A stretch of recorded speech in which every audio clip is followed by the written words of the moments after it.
Welcome to the Startup Shop Talk live show. Today, we are talking about the 6 must-read books for entrepreneurs. Now, these aren't necessarily the 6 best books on entrepreneurship because that would be way too hard to actually narrow down. But these are 6 books that are absolutely worth your time to power up your startup efforts. So welcome to Startup Shop Talk, a live show entirely about startups and innovation from idea all the way to product market fit. We're live on YouTube every Friday at 11 a.m. Pacific. My name is Josh David Miller, and I am here with my friend and co-host, Dan Cassis Murray. Dan, good morning. Good morning, Josh. How you doing? I am doing fantastically. Thank you so much for asking. So we're here to talk about the 6 must-read books for entrepreneurs. So Dan, why don't you kick us off? What is a must-read book for entrepreneurs? Okay, so one of my favorite books, my primer, if you will, was Lean Startup by Reis. So the Lean Startup is a topic with which we are mostly familiar in the startup community in Sacramento and other places, right? So the Lean Startup has been this sort of method, this process that we all, I guess not all of us, if we're actually talking about the book, but it's like this thing that's kind of embedded into startup culture. Okay, so what is Lean Startup all about? It's basically a way of building a startup that minimizes the amount of time, money, and other resources that we put into it. And at first, Josh, I was like, okay, well, here's the title. It means Lean Startup. Does that mean that I can be broke and do a startup? That was like my initial thing, and that then and then I started getting into it, and I was like, oh, they're not talking about being broke and making a thing. Although I would say that was one of the things that I kind of pulled out of it. You can, but really their focus is on minimizing the amount of effort that you actually put into something while you're actually testing it out, Right. So that's super interesting. So I like this idea of it's not necessarily about doing it while you're broke, but you absolutely can do it while you're broke because lean will eventually kind of translate into that. So okay, so you're right. This is a book that is built into startup culture. I've read it. You've read it. It's kind of one that we've all read, and if you haven't read it, you should read it. And it's worth a second read. But what for you are like the really key takeaways? I mean, it's not a huge book, but there's a lot in there, and it's kind of heavy. So, what are your key points?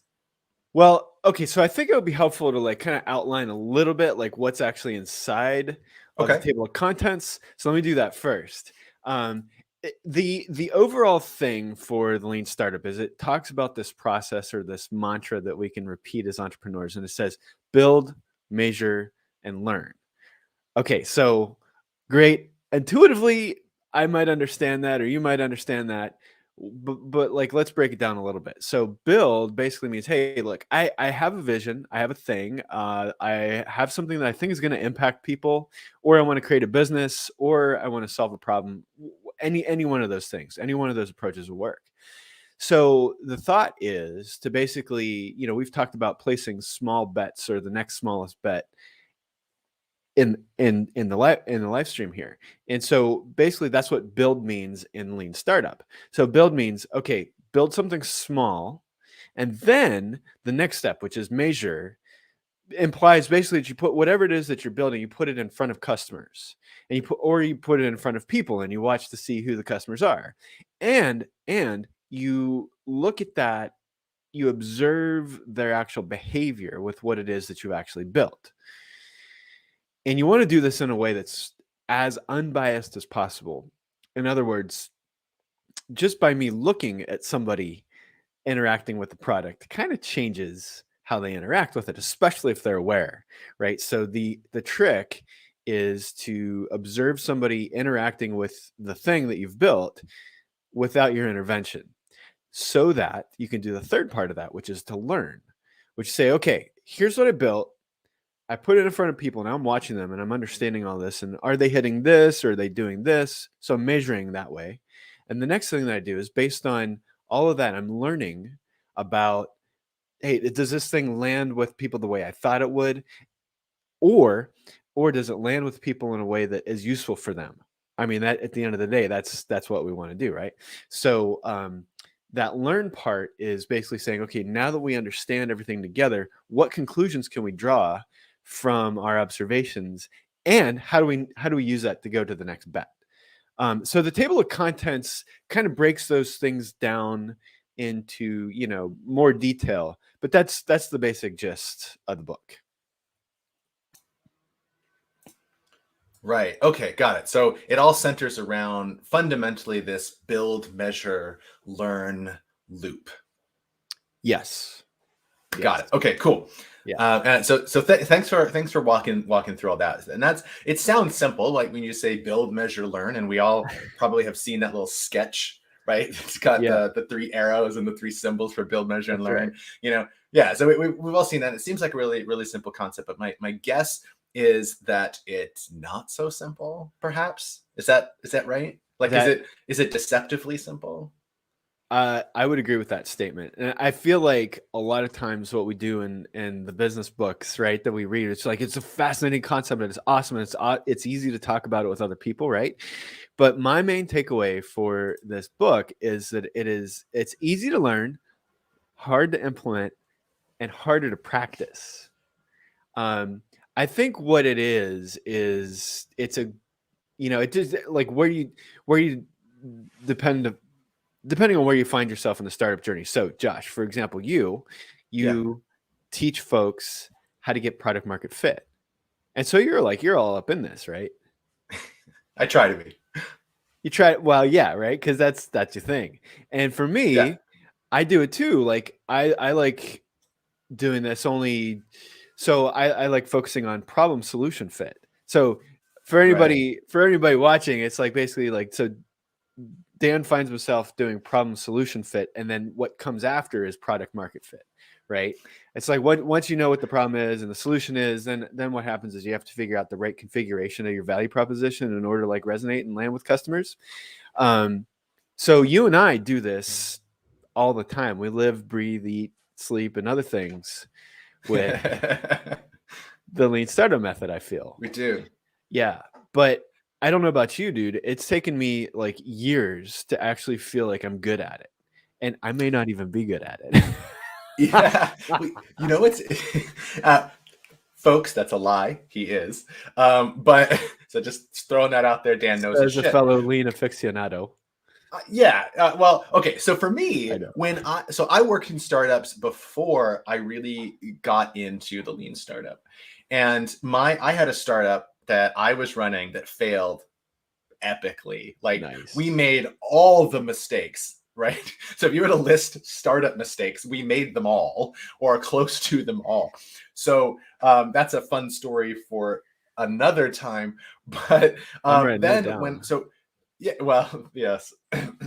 But then when we got, when I was moving on from that and I started working with other startups in kind of a different capacity, I started to think more about, why? Because you do reflection, right? Or if you want to be good at something, you do reflection. Then I started reading about Lean Startup. And when I started reading about Lean Startup, it was Lean Startup. It was, Steve Blank's, 4 Steps to the Epiphany and the whole like customer development process. And when I read that, I was like, it was a light bulb for me. It didn't, a lot of people I know have some resistance to it, and it takes them a bit to kind of like get into it. For me, it was, oh, I get this concept. This is amazing. It blew my mind, right? Yeah. It was so good. And so then it came to turning around time to, like, to your point, to put it into practice, to actually like do something meaningful with that. And that's of course very, very hard because you have like, there's all these kind of little tactics and tools. We're fortunate that there are so many great resources out there, right, for entrepreneurs to find this stuff. But for me, the most important thing was not the individual tactics, right? Because those you can Google, right? That's the how, right? How is Googleable? How do I, right? You can type that into Google and it does. But what you can't type into Google is, what do I do next? You can't type that into Google. But you're right. But if you really grok the lean startup concepts, and like if that build, measure, learn just becomes part of the way you think, then you think about, oh, here's what I have to do next. And because this is what I have to do next, then I can ask Google, how do I do that thing? Because I know. Yeah. Right. And you know that's what? the difference between like how and what. Yeah, I was just gonna say, like, just agree with you. Like a lot of, because a lot of times I'll get into a project and I'll be like, okay, what's next? And I get confused, right? Because you're in the forest and then you're looking at down at the forest and then you're in the trees and then you're forest and the trees. Like you have to go back and forth like that all the time. And Yeah. the like understanding the method and understanding like the way forward really helps me to kind of like float up above so I can see it again. And that way I can, right? And then that way I Right. can Right. understand like what to look for how, because you're right. Google is really great for that. So yeah, so this was like a formative book for you and for me. But I'm really curious about those of you watching the show here. Drop down in the comments. Have you read The Lean Startup? What did you think about it? What were your key takeaways? Was it different for you and Dan? Was it concepts that really made sense, or did you have to like kind of see them in practice before it started? Because tell us your thoughts about The Lean Startup. Really curious. Throw that down in the comments. Super curious. Yeah, I like what June says right there. She says she loves Eric Ries's story of how he moved to Lean because he was a super talented developer who couldn't get people to engage in his sites. Right. I can relate to that. Still That's real. relating. That's real, right? Exactly. Yeah, exactly. It's a thing, yo. All right. Yeah. Okay, so that's Lean Startup. Let's talk about the next book. All We're right. going to talk So, about, what do you think? You ready? all right, my turn. JDM. So the first, I was just going to tell, like, can we move on? yeah, let's do it. All right, so tell me where to play. Okay, so that's a pun because our second must-read book is Where to Play by Marc Gruber and Sharon. Now, this is a book that you probably have never heard of. And that's not because it's not popular or influential. Both of those things aren't true, but it's one that is so neglected in the startup world. It's so neglected, and it's such a core concept. And if I were to like really boil it down to its essentials, right? What they mean by where to play is that when you're doing a startup or any other innovative effort, because this also applies to corporations, when you're doing an innovative effort, you're trying to figure out what market opportunity you want to do. You want to figure out what play you're going to make. Do I want to do it? Do I want to make this play over here? Or do I want to make that play over there? Is it for this customer with that value proposition or whatever, right? That's kind of that's fundamentally what we're trying to do. They're trying to figure out where we're going to make our play. And so they would describe where to play as how to find your most valuable market opportunities, and then how you go about the process, at least initially, of pursuing those. That's where to play. But they outline this 3-step process that's super clear. And I actually have a physical copy of the book that I can hold up here. Of course, we'll link to it down into the description. But this is where to play. It's not very big, but it is very, very valuable. And so they basically outline in this book a 3-step process. Number 1 is you create this like grab bag of potential market opportunities that are based on your company's capabilities. I'll say more about that in a second. So you have this grab bag of potential opportunities. Then you go on to step 2.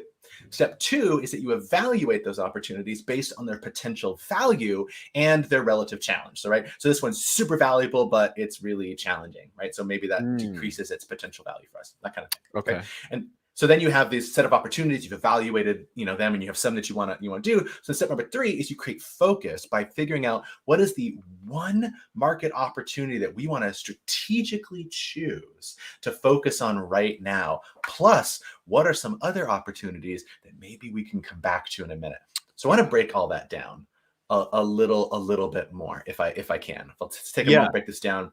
And then I want to rap about this with you, Dan, because I'm super passionate about this. Yeah, so, I'm like writing stuff down, and I'm like, okay, well, this sounds like a really great, just even a thought exercise. Like without even knowing the rest of the book, I could like sit here and be like, oh, okay, like I know the industry that I'm in. Like I kind of know what the opportunities are, but not all of them. Totally. But I could totally like spend some time looking for those. And I like this whole sorting it out by potential versus challenge. That's huge, right? Because it's like, hey, this market over here is super awesome, but like, can I really access it? That kind of thing, right?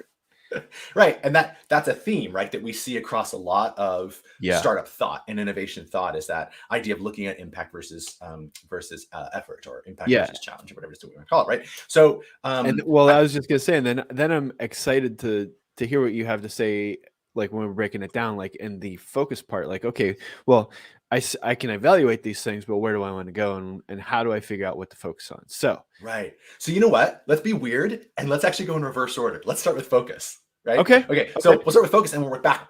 Because if we know where we're going, then the rest of it will kind of make more sense. So the Typical reason lean that fashion.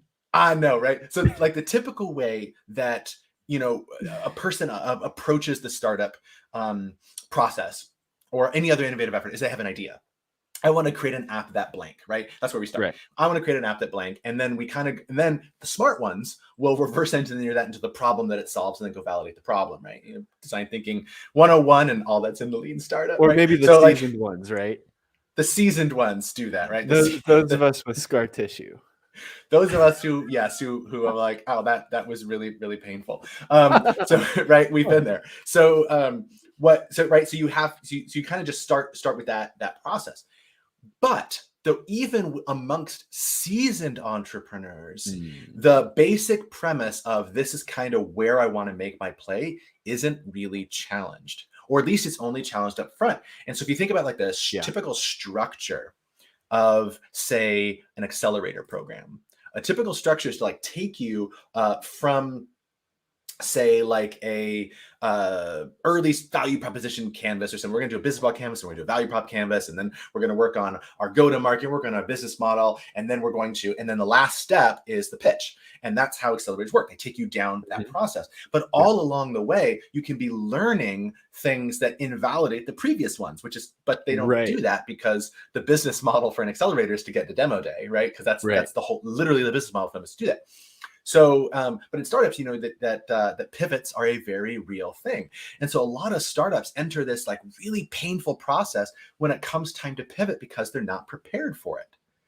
And what does that mean by they're not prepared for it? It means that they're focused on a basic assumption about where they want to focus that they've never challenged. And they've never thought about backup strategies.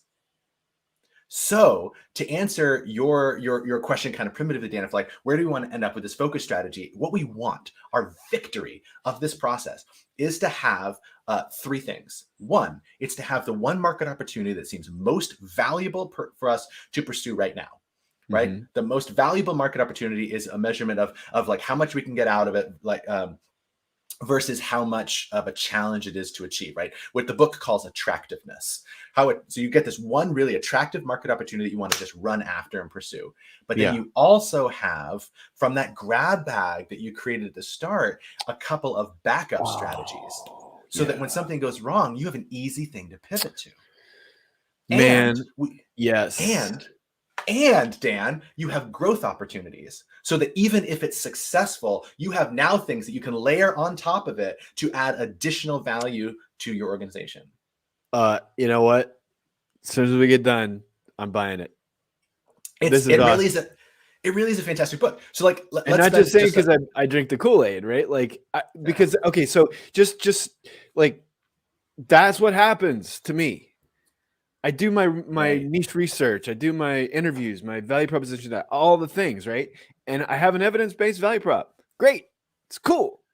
But when I go out and I find out, like, so there's research that I'm doing up front, but then, okay, cool. Like, you know, everything seems to be good. I'm getting traction and all this other kind of stuff. But sometimes what happens is I want to make it a little bigger and push it out there further, and it just lands with a sickening thud. In other words, no traction. So at that point, I'm like, oh crap, man, I got to go through this whole process all over again, or I got to kill it. And what this book is saying is, no, you don't. Because if you take a little bit of time up front to look at the other opportunities that may be in the market adjacent to the one that you're looking at, maybe it doesn't have to land with a thud. Maybe just pick that thing up and toss it to another player and have them run it down the field, right? Totally. So I know we have 4 more books to get through, but I want to just kind of give a little bit more. I want to concretize, as we say, like those three steps. So first, it's about market opportunities. And what do we mean by market opportunity, right? We're talking about some application of your company's core capabilities to a customer. That's what a market opportunity is. Right. Okay. So if you're an existing company, you have all these existing core competencies that you can use and recombine in all kinds of creative ways to create new market opportunities by applying some combination of those to different customer segments. And if you're a startup, those capabilities are the ones you're planning to acquire. All right, so these are my core competencies that I could just put in a box, and I could be like, yo, if you want me to slice this, you want me to dice this, Right. you want me to like combine it or whatever, that's what I can do. Here's my box of Legos. This is what I can make. And that's how I Yes. Yeah. start off with opportunities. So like with an introspective kind of manner, right? Exactly. And that's a whole hard topic, and we don't have time for it here. Okay. But yes, exactly. So you get that, and then right, you have to measure their relative attractiveness. So what is their like potential to deliver value against their potential challenge, right? And there's a whole grid that that Marc Gruber created that you can find in the book that has like, so these really high value, like really high potential, really high challenge ones are moonshots, right? They're amazing when you hit them, but they're really hard to hit, which is why they call them a moonshot. But then you have really low challenge, really high potential ones, right? And those are the amazing, like they're really hard to find. Those are the ones you really want to go after if you can find them, and so on, right? But you measure the relative attractiveness. And then you look at their, when you're looking at their attractiveness, it's like potential is like, is there a compelling reason to buy? So customers really want it. Is it a really big market? Can I charge enough money in order to make this into a viable business? And then on the challenge side, is it feasible? Is it like, how long is it going to take us to get this thing out to market? Are there external risks like regulatory factors that might change, or shifts in the Zeitgeist that might prevent people from buying this in the future? Are we going against trends or whatever? So the challenge can be measured in all those different ways. And then once you get that, you start with the primary option, say, this is our most attractive option. We're going to go after this one. And now you look at how related that opportunity is to all the others. And you look at how related it is from a product perspective, like the internal stuff, and then how related the market is. So like, how is it the same, kind of customer maybe, or something alignment with the kind of customer, but the product looks different, right? So you look at the relative attractiveness from those two sides, and then you figure out based on that, we want to figure out what's our growth strategies and what are our potential pivots or backup strategies based on that. So we're out of time for that. So I want to stop there. But it's a fantastic book. It fits in really well with the lean startup process. And in fact, there's a whole section in the book about how to do that. I highly recommend it. Man, I totally want to dig into that more. I'm going to, because it's almost like, okay, so what this does is this aligns. So on an individual level, like I can align passion with purpose, and man, that feels so good.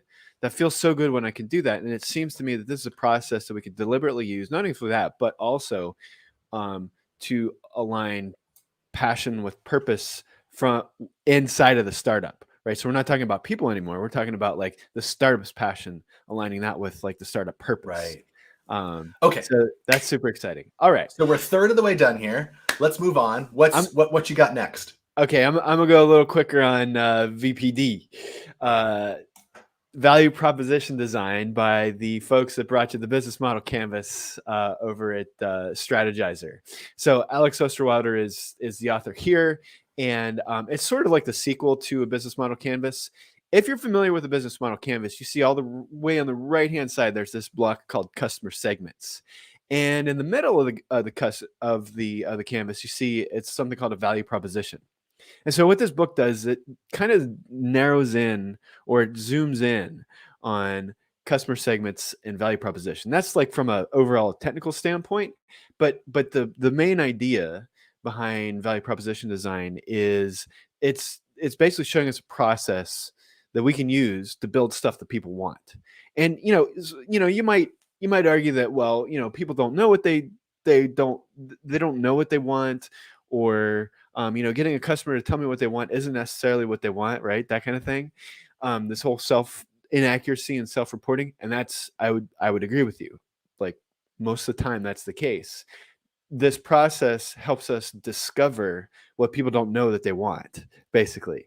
And incidentally, a lot of the lean innovator methodology is centered around how to do this, right? So value proposition design was one of those formative books that I used in order to start articulating the design process and how lean and design thinking kind of like fit together like that. So, so the key points in this book are that customers have needs, right? So if I'm a customer, I have needs, and there's a couple of different types of needs that I have.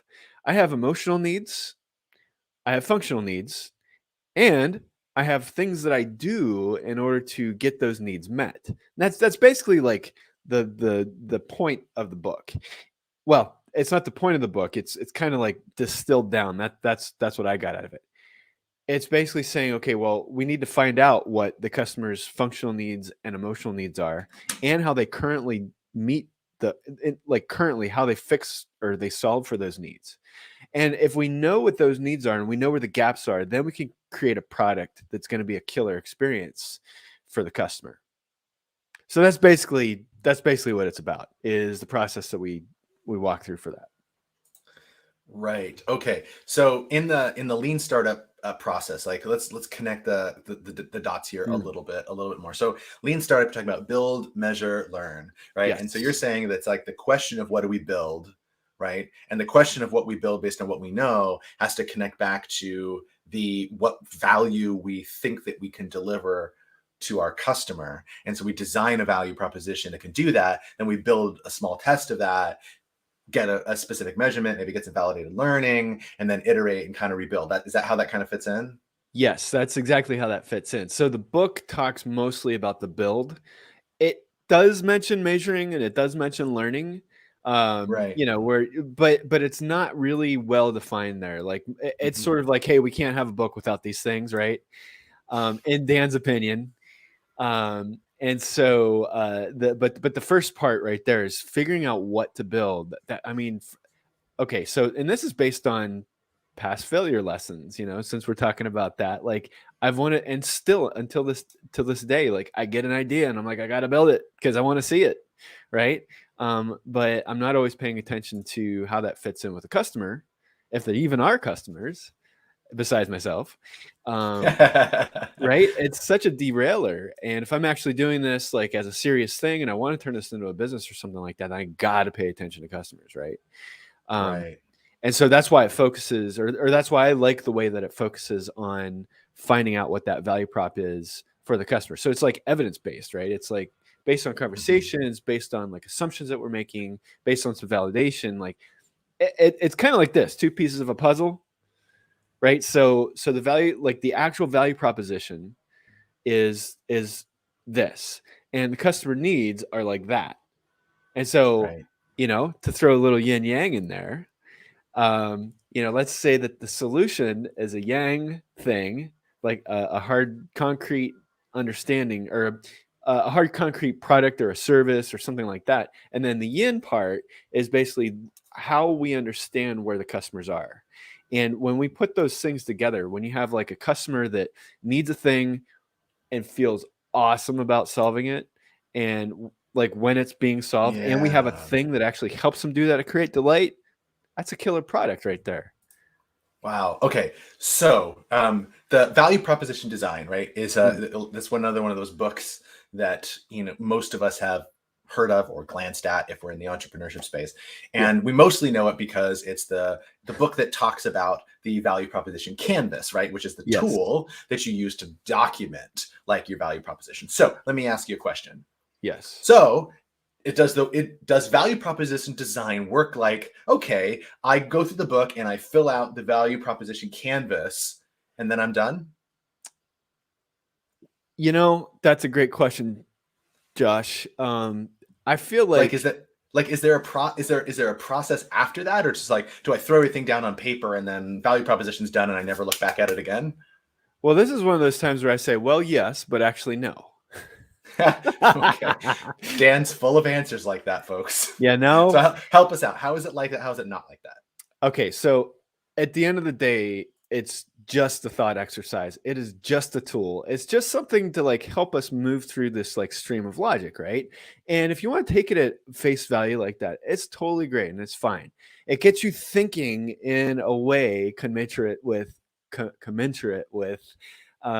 the premises in lean startup. That's 250-cent words, by the way.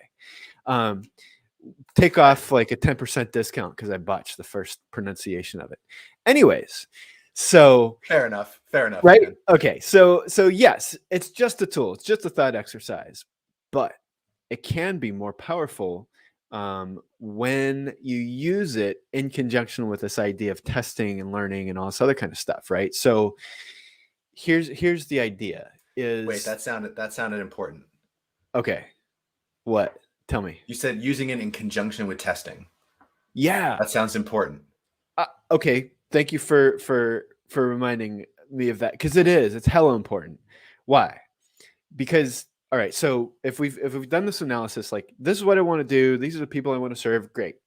Next thing is this going to be a hobby or is it going to be a business? And we've gone through that and we've concluded that it's going to be a business. The next thing that we got to do, we got to pony up at some point. Time, money, other resources, or other people's resources. It doesn't matter. Like a lot of stuff goes into a startup.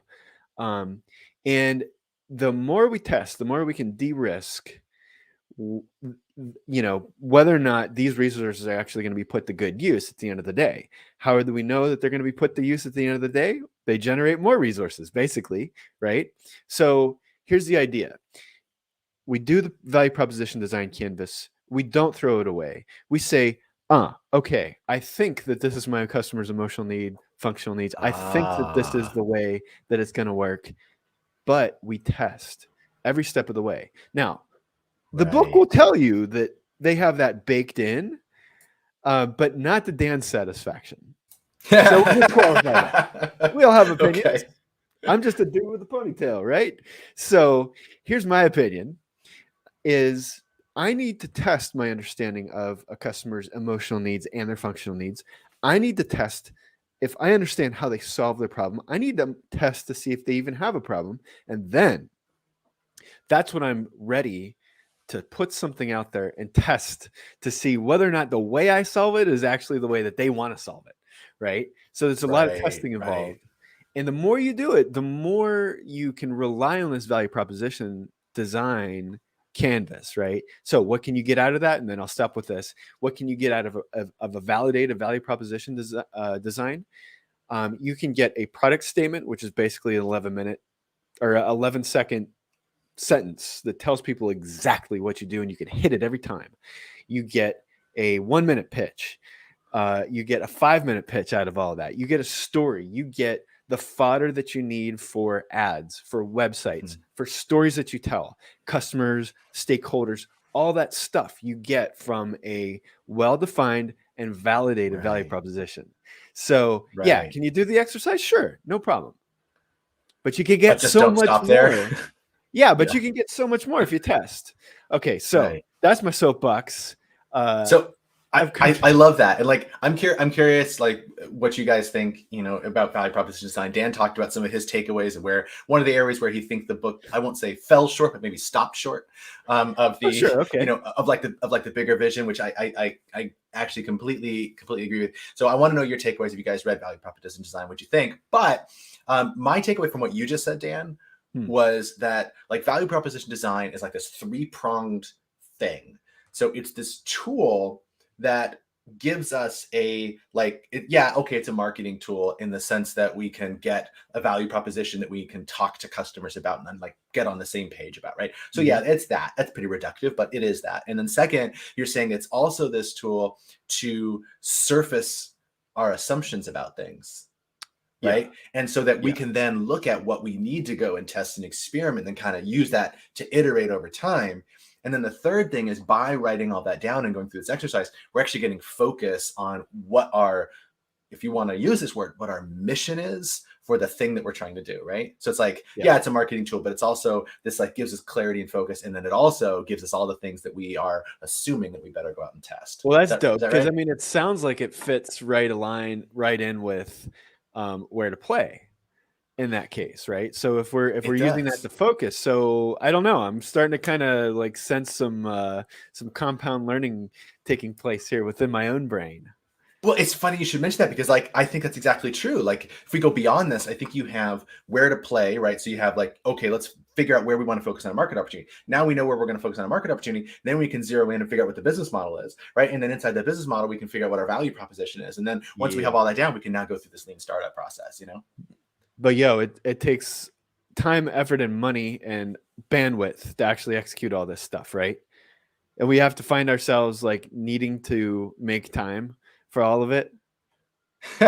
So your segue game is on point today, because our next book is the wonderful Make Time by Jake and Jay-Z, the time dorks themselves. That's their term for themselves. Sweet. So we're taking kind of a pivot here. So we spent kind of the first half talking entirely about books that are just really about the geeky stuff in entrepreneurship. So when I was thinking about my 3 books, where to play is kind of a big, heavy thing. It's a new concept, and I didn't want to have 3 big, heavy new concepts. So I wanted to kind of get practical. So Make Time is a book that I highly, highly recommend if you haven't read it. And the basic idea here is, yes, it's a productivity book, but it's actually a framework for habits to focus on what matters every day. So what I mean by that is that productivity tools very often are about how do we fit more in the time that we have. So you get apps and systems and processes and procedures that we do to try to fit more into the data, see what else we can kind of cram in there to get done. That's how a to-do list works, is we put all the stuff and we're going to get all this done. But Make Time is exactly what it sounds like. It's actually about helping you find more time in your day to spend on the things that matter. It's about gaining time, not cramming more into time. This kind of sounds like a leverage thing. I mean, in a way, yeah, it is, right? Yeah, like in a legit, like, Archimedean kind of way. Yes, right. Yeah, you have fulcrum and the whole thing, right? It's about like it's a crowbar. You know, we could stretch this too far, but it's right. I agree. It is about leverage. So it's in Make Time, which I don't have a physical copy of. I have a Kindle book. It's a great Kindle book, so get it on your ebook reader if you want. But it's basically a 4-step process, and it's pretty straightforward. Like, it's super straightforward. One is you choose a highlight, and this is the focus on what matters part. So your highlight is the one thing that at the end of the day, you're like laying down in bed and you reflect back and you think about, the highlight of my day was blank. It was getting this thing done. It was doing this or doing that. That's the highlight of my day. So you plan in advance what the highlight of your day is going to be, and you figure out how to get that one thing done. Right. Makes so sense. yeah, totally. And so you calendar that in, or, you know, there's a lot of tactics. We'll maybe talk about a couple of those, but you find time to get your actual highlight done. That's the one thing that's going to make you feel great about your day. But of course, entrepreneurs, we do a lot more than one thing in a day. So I mean, 50 tabs open in my browser, just saying. See, exactly. Right. I have multiple browser profiles. I have so many tabs open. Damn. It's a sickness, if I'm being honest. But what we have to do is the second step in the process is to employ all of these tactics to stay laser focused and avoid all these time-sucking distractions. Because if we can do that, we're creating new time. By removing distractions and removing time sucks, we create more time in our day to focus on the things that matter. And so there are a bunch of tactics in the book. In fact, there's 43 tactics in the book to claim time back. So it's really focused. We'll talk about a couple of them. It's a tactic library. It is, right? Amongst other things. So you pick a highlight and you employ all these tactics to save yourself time. And step number 3 is you find ways to build energy throughout the day so that you stay in control. And so this is a lot of that. Yeah, it's a lot about getting mental energy by using your body. So that has to do with sleep, has to do with caffeine, has to do with food, has to do with exercise, all kinds of that stuff, but also just physical space that you create. And there's tons of stuff about that. So they have a bunch of little tactics for that too. And then step number 4, and this is like the really fun, important one, is that at the end of the day, you reflect on the day. And you look at what worked, what maybe didn't work, or what did I learn? And then you figure out what you're going to test tomorrow, because tomorrow will be one click better than today. You literally employ freaking science on the experiments that you're running in your own life to figure out how you can make tomorrow more productive than today. So like, that's kind of, it was a game changer for me. I mean, I'm just saying, like, that's now 2 books that I'm going to fucking buy. So, you know, love it. Where, like, the fun thing about Make Time, the game changer, the biggest game changer to me was the highlight. And that's because, like, figuring out like what that highlight was going to be. Right. And it's not hard. Like, if we really take a look at all the things that are on our plate, it's usually not difficult to have one thing that we know emotionally at the end of the day is going to make us feel the best about what we got done. It's going to be the highlight. I got that done. But here's the thing. So on my email list, I talked about this a few weeks ago because I love the highlight tactic so much. I've been using it for years. a highlight is not always professional.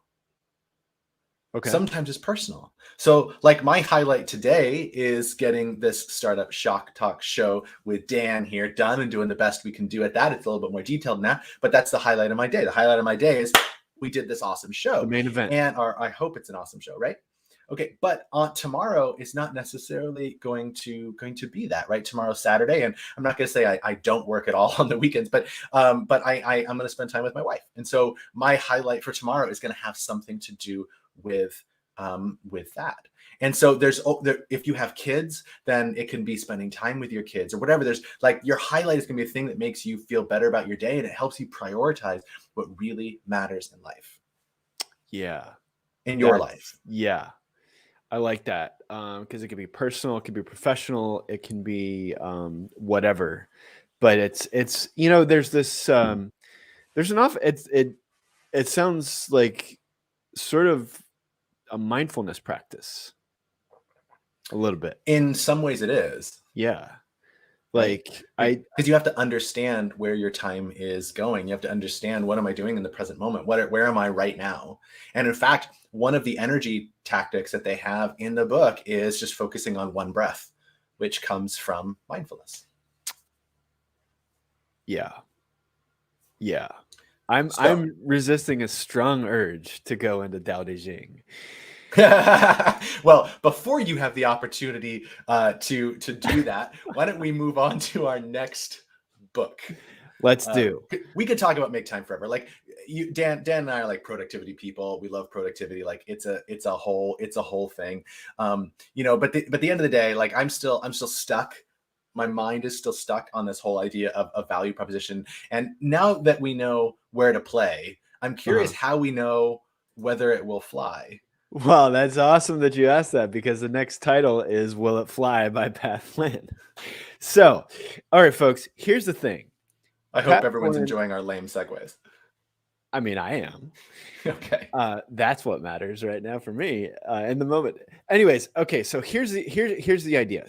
Pay Flynn is the founder at smartpassiveincome.com. Now, admittedly, it doesn't necessarily have to do super 100% with startups, but here's what Pay Flynn does is he understands his audience. He understands what content his audience wants to hear and say, and learn about and all that kind of stuff. He produces it and he gives it to people. And so is he a tech person? Is he a person that is super, super knowledgeable on value proposition design and all this stuff that we're talking about right now? No, he's not.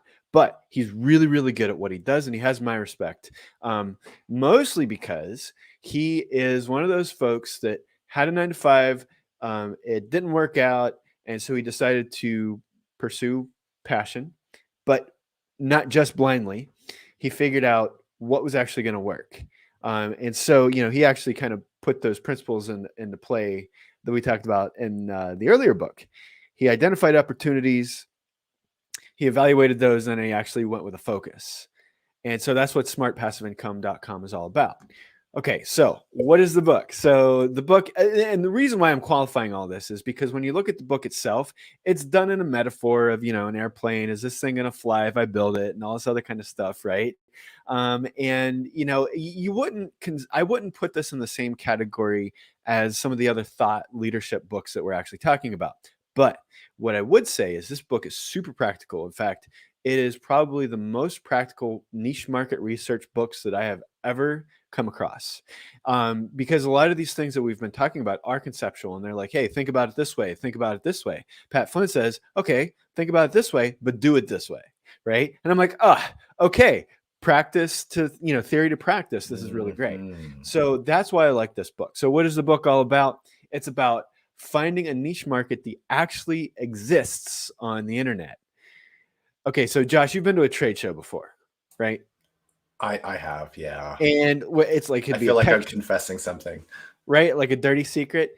Yeah, I mean, okay, so let's just say that there's a trade show for plants. There's Comic-Con. There's Star Trek conventions. I've never been to a Star Trek convention. That's a lie. I have, and I'm proud of it. Damn it, ish. So, So when you go to a trade show, you know what's really cool that I find fascinating is you can see the entire industry just laid out. You know who the main players are in the industry. You know who the side players are. Right. You know who the players are that support the players. Like Mhm. that whole industry is all there. That market is right there. Oh, by the way, you have the customers too, because everybody's walking around, right? And there's different types of customers. There's the B2B customers. There's the B2C. Like the whole thing is right there. So a trade show is representative of a market niche. Now, one of the things that is not clear, especially by definition when we're doing startups, is like, well, what niche am I actually serving? Am I competing with somebody else? Okay, great. I understand that, there's a market segment there that I'm after. But, sometimes what I'm trying to do is a new thing and it's a little bit innovative. And maybe there isn't a market niche already for it. So, what this book does is it helps me to identify where, like, basically clues of what could actually represent a market niche. And I don't have to leave the house. I can look at this all online. So great. How do I do this? Right. Well, okay. So he breaks it down in chapters 12 and 13 in the book. So the main idea is if you get this book, nothing else resonates with you, pay attention to chapter 12 and chapter 13 of the book, because that's where I was so inspired by this. I put together a class based on those chapters, right? How to find and prove a market niche. So what do we do?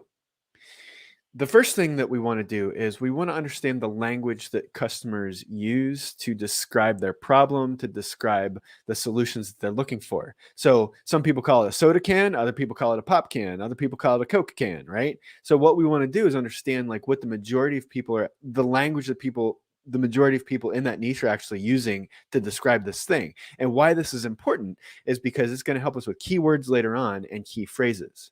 Why are key phrases important? They help us search for the next thing, which are communities that congregate around this particular problem, right? So, it used to be that communities, mostly like pre-internet communities, were like town halls, they were faith-based organizations, stuff like that, right? And great, cool. But it left a lot on the table in terms of, hey, wait a minute, what if I want to like, hang out with other drone enthusiasts or accountant entrepreneurs or guys with ponytails that talk about lean startup, right? Like I could totally find those things if I know what the key phrases are that people use to refer to those. And it's not me, by the way, because I'm the solution provider. I'm not the person with the problem. Things look different. But when I find those communities, I can actually go connect with those folks and I can see what they're talking about, right? And that it helps me identify that pool of people that is a potential niche market for me. Okay, so those are the two things. And then there's four. The third thing is all those people, they like to talk about their problem. They like to talk about the space, and they talk about stuff in a general way that we could basically Yeah. categorized as content. So, how do people really like to learn about stuff in this particular niche? Is it through infographics blogs, or is it through videos, or is it through, however that is? And we can look at, we don't have to reinvent the wheel here. We can look at what other content producers are producing so that when it comes time for us to start engaging with people, we know exactly what they're receptive to already. Now, the fourth thing is price point sensitivity and buying behaviors. So the thing is like, hey, if I want to buy a beginner drone, then what I look around for are beginner drones at beginner prices, right? What am I willing to spend? $20, $50, 100, 150, whatever, right? And if I can identify the people that are beginners in that niche, or I can basically identify like a price range of what people generally pay in that niche, then I know a couple of things. Number one, what I can charge, but number two, as I'm creating a product, is it going to be something that with a really high price point or a low price point? Like, and I get to put that inside of that calculus as I go crafting my value proposition. So those are the main things. Those were my So takeaways. recap those for us. Yeah. So, okay. So the first one is in the book, it's identifying the language that people use, identifying the communities that they congregate in, identifying the content that they consume, and then identifying the price point sensitivity and buying Got it. behaviors inside of that Got it. niche. So my whole takeaway for this book is basically, okay, I've done my interviews. I know that there are customers. I know what a value prop looks like at this point, but I need more like to take the next bet or take the next step. I need to know like how big this market is. You know, what's my serviceable, obtainable market, right? What's that look like? How can I start putting like actual numbers along with my assumptions? Right, right. Okay, so you said at the top something that really caught my attention. So I haven't read Will It Fly? So this sounds like a super interesting book. So thank you for bringing it up and being my guide today here on this. But you said right at the top that this was about finding a niche market that actually exists on the internet, and that sounds really powerful. And like the key part of that is that it actually exists. And so this is a right. And so this is sounds like it's a systematic process for determining who those people are, where they are, how they respond to things, and what they're willing to pay. Yeah. That sounds like the whole game. So, right. So it's yes. Thank you. Yes. Right. Yes. So the thing is that you've got all these like disparate markets out there, right? And all the customers are sprinkled around all these different markets. But what we're doing is we're sampling from each of those different markets to say, hey, if we took a few customers from this market, a few customers from this market, we put them together, we have a market, we have a niche.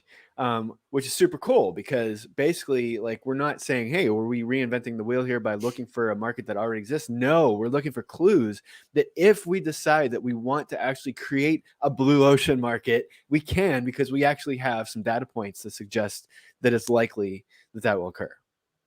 Right. Man, you got me fired up on that, bro. Thank you. It sounds so good. It sounds so good. I'm gonna have to grab Will It Fly. So we have one final book. I bet you there's well, you know what? Just jump in, man. I don't want to say because I can't think. No great segue. Okay, so we won't do a great segue here. So our final book that I want to talk about was Nine Things Successful People Do Differently by Heidi Grant Halvorson, who's a social psychologist. This is kind of, for me, building on the idea of make time, right? It's the way that we think about things and behave as entrepreneurs that makes us different. And so this, I want to be like super, super clear. Okay, the title gives away what the subject is, but it is absolutely not one of those books or articles that you see out there that are like Elon Musk's morning routine, that if you apply it, you can be successful too. Or here's how Richard Branson structures his day. Bullshit, right? Bullshit. That's not valuable to anybody but Elon Musk and Richard Branson. That's just not how this works. Instead, this book is I don't recall it mentioning a single successful person.